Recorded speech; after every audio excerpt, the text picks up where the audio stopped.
folks, welcome back to the channel. Hello. Oh, let me take my readers off. How about that? I was gonna say I was gonna try to find my readers. Oh.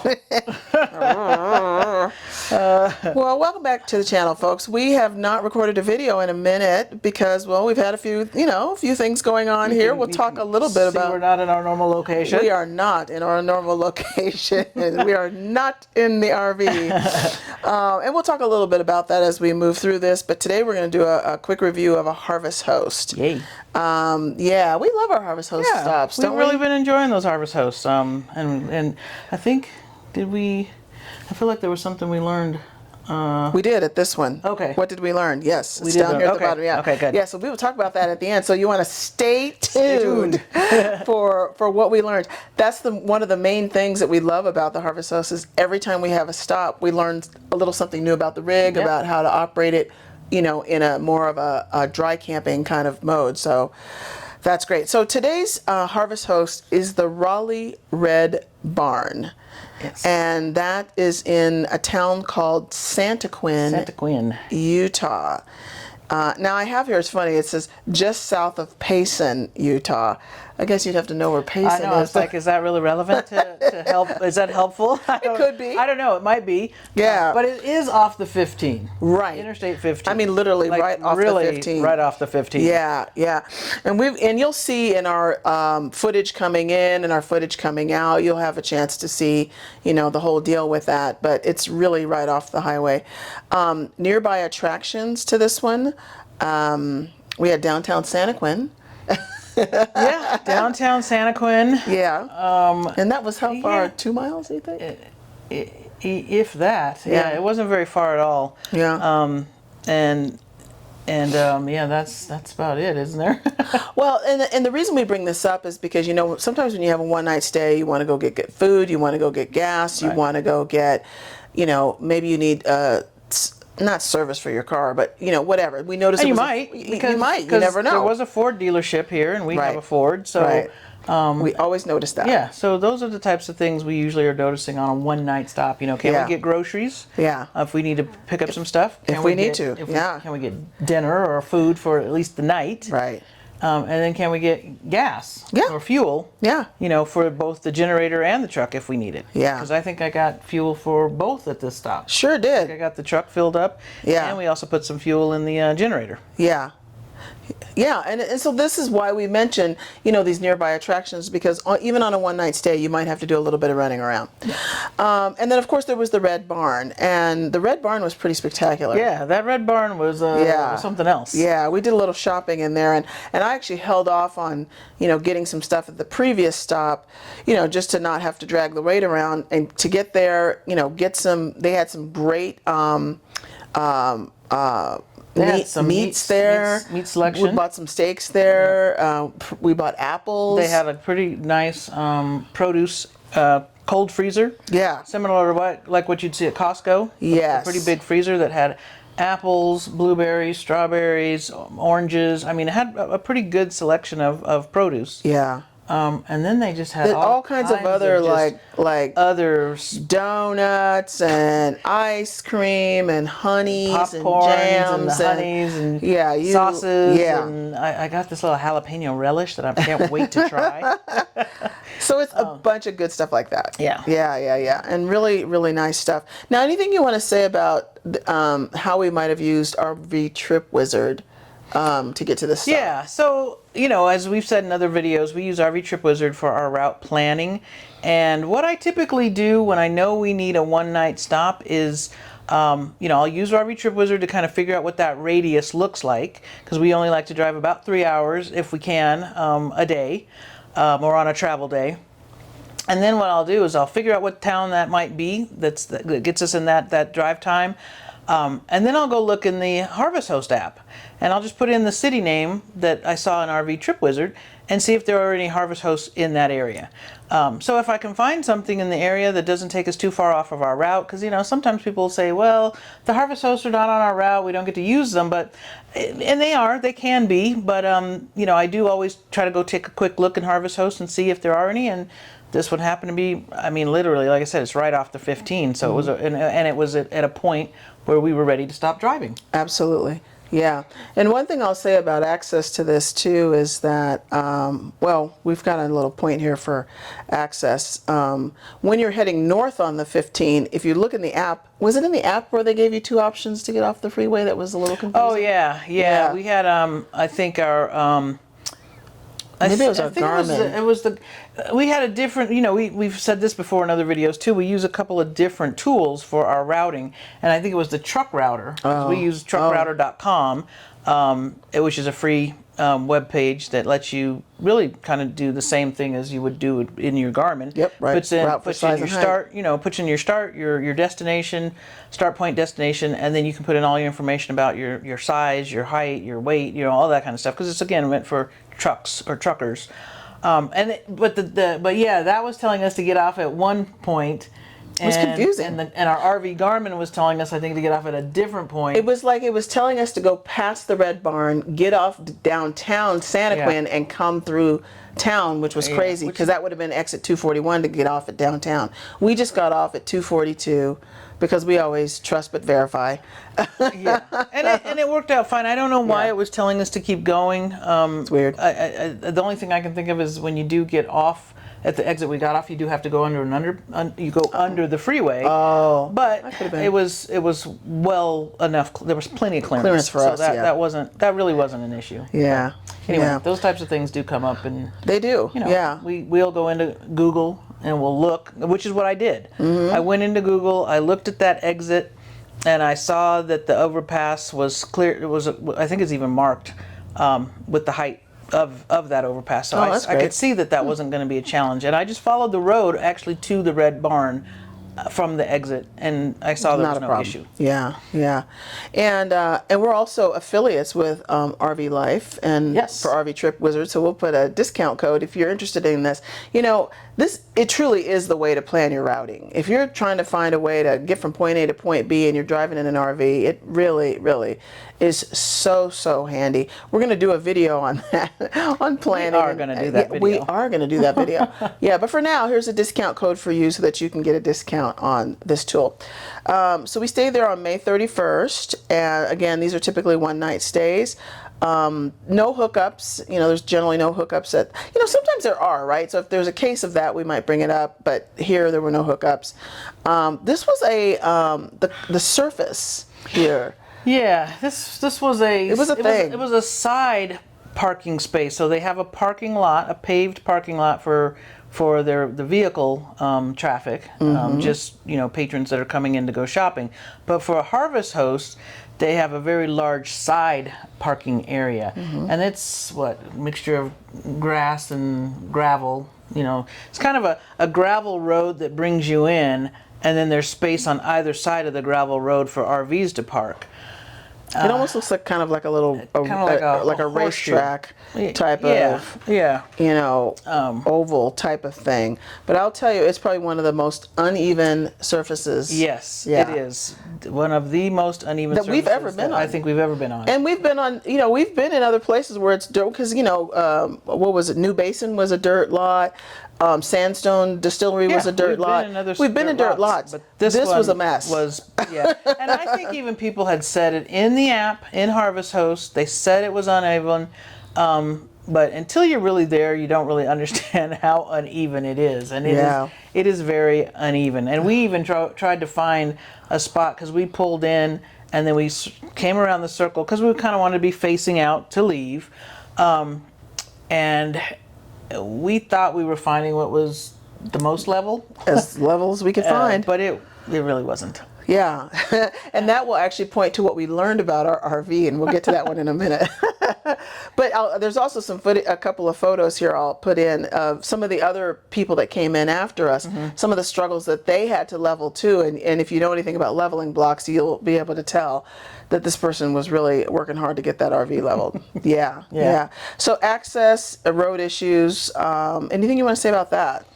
No, I mean, I think again, it was easy off the freeway. It was an easy road. You can see the Red Barn from the freeway. You can. So I mean, it's kind of hard to miss. The only thing that wasn't completely clear was where we were supposed to where park. we were supposed to park because we got there first, Right. and so nobody was typically over do. in the lot yet, and so we actually drove past it. So I Right. had to make a U, and thankfully there wasn't a lot of cars in the paved parking lot, so I was able to make a U-turn and come back into the area we needed to be in. But there's no signage, unfortunately. This is another one of those, and we've said this in some of the other reviews. There's nothing that indicates it's a harvest host or harvest host parking. Nothing. Or anything. So anyway, other than that and not having real signage, I didn't think there was any issues with access. Yeah, yeah. Now, this lot was already challenging given the fact that it's uneven, no signage. If it was a torrential downpour and it was pouring rain, Yeah. this would not have been a good spot. Yeah. It really would've wouldn't just- have, because the ground was so uneven that the mud and the whole thing. And again, we've stayed at other places, and we've stayed at other places when the weather wasn't that great. And I think even that point too, somebody might have called that out in the reviews that if it rains or if This it's is not the bad spot for weather, you, yeah. You might want to keep going. Yeah, find a different spot. Find a different spot because it would probably that parking area would really be messy. It would be a mess. Yeah.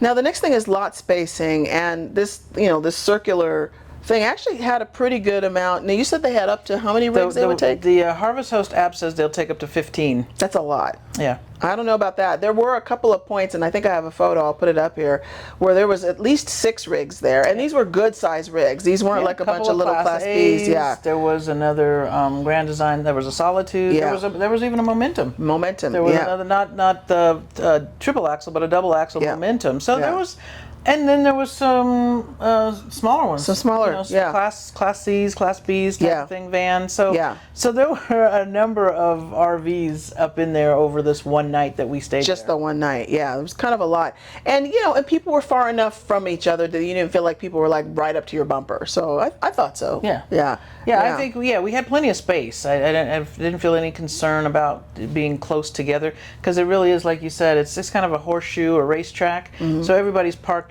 on either side of kind of the entry road that takes you in, and you'll be able to see it a little better in the footage, yeah. footage that we have here. Yeah. So yeah, Yeah. that's it for that. Other amenities, we already talked about the treats and the shopping in the Red Barn. They did have trash cans right up by the front door to the Red Barn place, as well as a dumpster around the side. So if you have a pet, and this is we're only going to pet-friendly ones. So if you have to, if you're walking your dog and you've got poopy bags, there's places for you to put that. Now, what do I have here? Read reviews and instructions. I think this is kind of what you've been mentioning a few times. Just for this particular one, make sure you read the reviews on this one. Yeah, I think and I think maybe just a call out for any harvest host. I mean, Any it's harvest just host. really read the reviews. Yeah. Look for any instructions specifically to like directions that the harvest host is providing. Yeah. Just become familiar with those. I mean, we've said in a couple of previous ones, we've had a couple of mishaps. Yes. Getting lost. Yes. And again, sometimes these places, they don't have any signs. So do as much research as you can up front. Make sure to read other people's reviews, because a lot of people say, we knew it was going to be unlevel. We just didn't know how unlevel it was going to be. Right. I think that's the call out there. Yeah. So I think that was it. And we even watched a couple of videos, because you can look at the stuff in Harvest Host, but then you do a quick Google search and somebody's done maybe a quick 5-minute review of it, and you can see some stuff there too. All right, top 3, bottom 3. We've got ease of access off the 15. Yep. A pretty big area, Yep. for as these things go. And barn shopping, where you Barn can shopping. stock up. If you wanted to, stock up on a few produce items and some good proteins, you really have a treat there. Yep. Bottom 3. Yeah, it's very unlevel. Yep. I think we've touched on that a few times. Yep. Yeah, and right off the 15, you're going to have, this is kind of the catch-22. People are like, oh, I don't want to go to Harvest Host, it's off my route. Or if it's in my route, it's right off the freeway, and then you get freeway. And then you get freeway. I didn't find it to be didn't a bother problem. me. I mean, if you're not easily bothered by that kind of thing, because I think because of where it is on the 15. You know, it's not like it's the 15 in San Diego that stays busy all night long, right? It's the 15 in Santaquin, Utah. Right. So it did pretty much die down. Sure. I mean, there's still obviously going to be traffic, but nothing like that. It didn't affect us. Yeah. I'll just leave it at that. And I think it was a pretty decent little distance from the road. It's not like the 15 was like right out the, you know, you put your awning out and the 15 is right there, you know. But I mean, it wasn't far. You could see it. You could see it. You could hear it. You could hear it. But it didn't disturb us. So, you know, but be aware of it. Yeah, for sure. And then, of course, the no signage as we come in. And there really wasn't a check-in process I was going to either. mention that too, because you know you went in once we got there to kind of get checked in or whatever, and they were kind of like yeah over there in the lot, whatever. I was like, oh, okay. Do I sign something? Right. So there's really no check-in process there. I mean, it really is a business focused on the business of the barn. So it's not really they're not. They're just glad. I guess they're just glad you're there to buy something. Yeah, but it's kind of a funny thing. In other places where we've gone, sometimes either you're being met by the proprietor or you're signing in somewhere.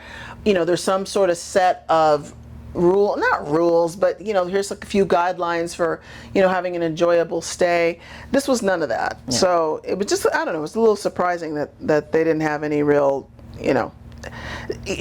she was like over in the dirt lot, and I'm like, okay. Alrighty. There you go. There you go.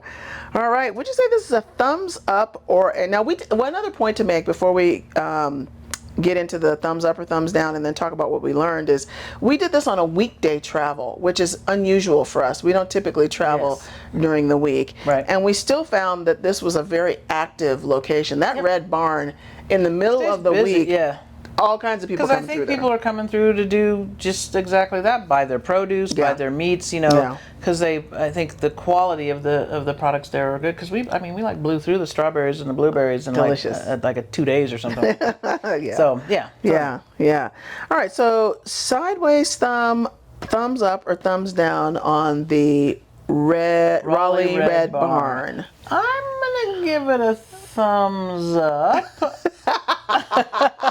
I mean, because I do think that overall, I think it was good. I mean, we knew going in it was going to be unlevel. Would you go back to it again? Yeah.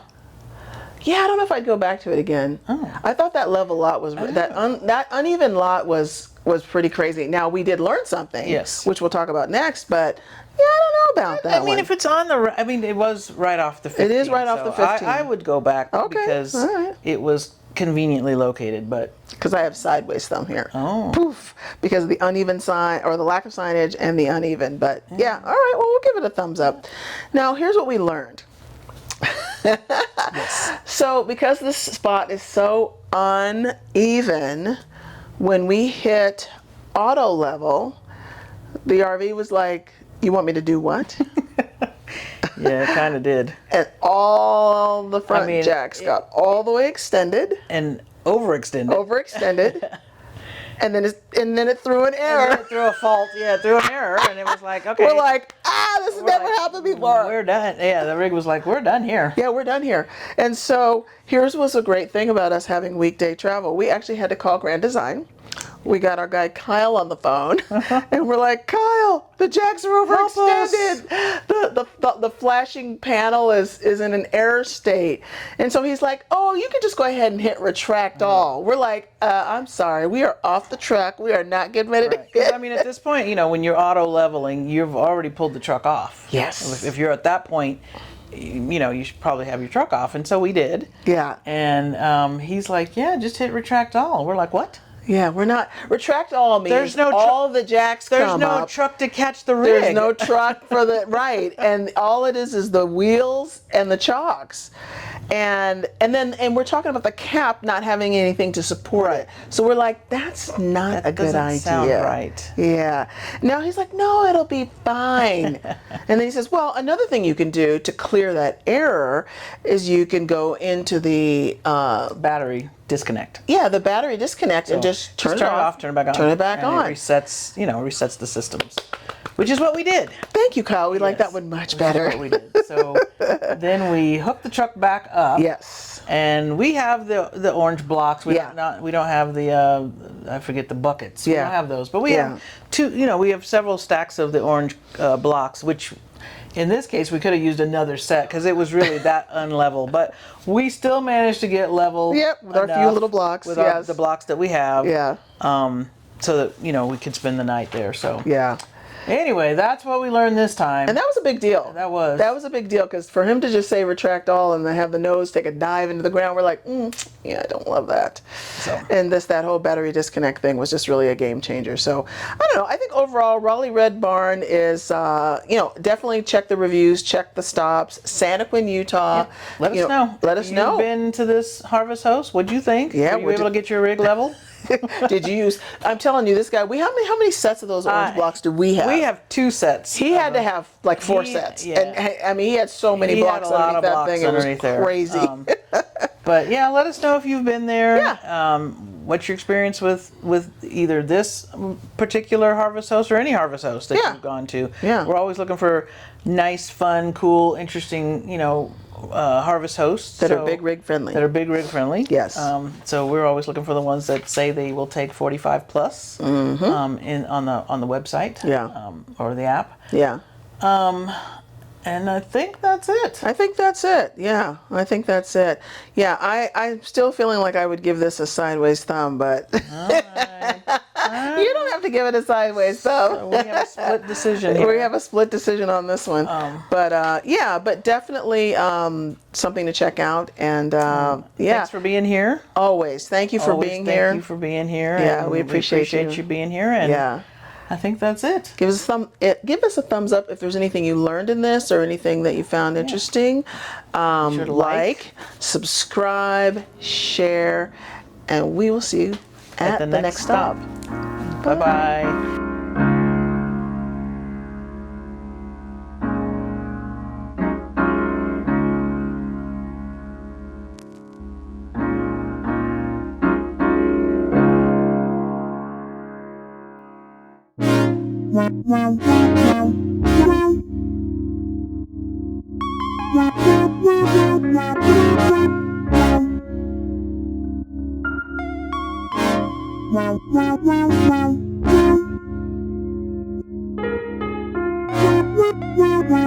Wow.